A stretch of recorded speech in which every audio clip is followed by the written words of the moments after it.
साथियों नमस्कार। नवरात्रि पर हार्दिक शुभकामनाएं। साथियों, इससे अच्छा मैं सृजन का उदाहरण पूरी दुनिया में आपको नहीं दे सकता हूं। That is the example of universe. वास्तव में प्रकृति और नेचर दुनिया का सबसे बड़ा सृजनात्मक कार्य है। अगर आप वो कार्य कर रहे हैं तो आप प्रकृति के लाडले हैं। और मैं कभी कभी सोचता था कि ये कमल का पुष्प, इस पर ही भगवान विष्णु क्यों निवास करते हैं। वास्तव में ये बहुत ही दुर्लभ है।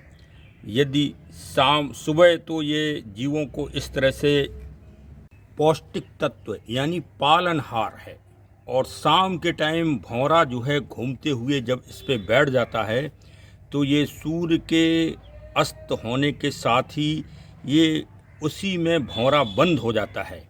ये दुनिया का एक चमत्कार है कि सुबह फिर उठ के जब भंवरा निकलता है तो ताजगीपूर्ण उससे निकलता है अपने चैतन्यता से। तो ये सबसे बड़ी इसकी खूबी है।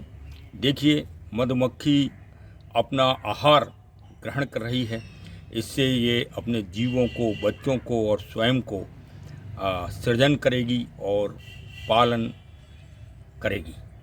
तो वास्तव में आज नवरात्रि के पहले दिन ये हमारी आप सबको नवरात्रि के पावन पर्व पर हार्दिक शुभकामनाएं। प्रकृति से अवश्य जुड़िए। दुनिया में अगर सबसे भीषण कोई समस्या है तो ग्लोबल वार्मिंग की आ रही है, और पेस्टिसाइड का उपयोग कदापि न करें अपने पौधों पर और खेतों में जहां आप फसल करते हैं। वो फसल अगर आपने पेस्टिसाइड का उपयोग किया तो वास्तव में वहीं से कैंसर का जन्म प्रारंभ हो जाता है। और कैंसर का मतलब है दुनिया का सबसे बड़ा विस्फोटक और सबसे बड़ा विकराल रूप। तो चलिए, प्रकृति से अवश्य जुड़िए। और इस बीच में बहुत सारा काम होता है बागवानी में, नर्सरी में, तो उस काम को भी धीरे धीरे करिए, क्योंकि बारिश है, बहुत ज़्यादा झाड़ झंकार हो जाते हैं गमलों में, तो आपको मेहनत और परिश्रम करना पड़ेगी। फिर एडेनियम के इतने सुंदर फूल आपको मिलेंगे।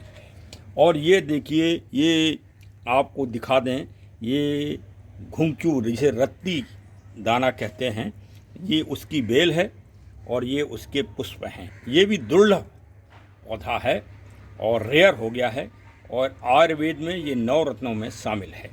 इसी से पहले नाप तौल सोने चांदी की, आज तक सोने की नाप इसी के माध्यम से होती रही है, अभी भी कहीं कहीं होती है, ये रत्ती घुंघचू।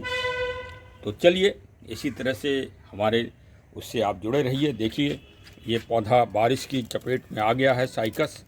इसको सुरक्षित करना है, पानी ज़्यादा हो गया है, तो इन बातों का भी ध्यान रखना है। हमारे चैनल को सब्सक्राइब ना किया हो तो कृपया सब्सक्राइब करें और मिलने जुलने वालों को भी भेजें। ये जन जागरण है। नेचर के संवर्धन व संरक्षण हेतु ये एक छोटा सा प्रयास किया जा रहा है। बहुत बहुत धन्यवाद। जय हिंद, जय हिंद, जय। इसी हरे भरे साइकस को देखिए। इसी के साथ आज का एक प्रश्न पहले दिन का, कि हम सर्वप्रथम शैलपुत्री, मतलब आप जानते ही हैं शैलपुत्री माँ पार्वती जी को कहा जाता है, तो सर्वप्रथम 9 देवियों में शैलपुत्री की पूजा क्यों करते हैं? सर्वप्रथम इसका क्या रहस्य है, क्या इसका सूत्र है, और क्या इसके आध्यात्मिक महत्व है? ज़रा इसको अगर कोई भी श्रेष्ठ रूप से हमें जानकारी दे तो हम उसके लिए कृतार्थ होंगे कमेंट सेक्शन में।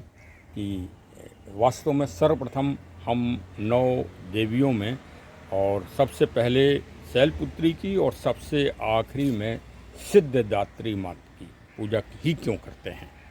तो चलिए, इस पर कभी हमारा ब्लॉग सुनिए और इस रहस्य को आपको हम बताएंगे। धन्यवाद, धन्यवाद। जय हो माता दी की।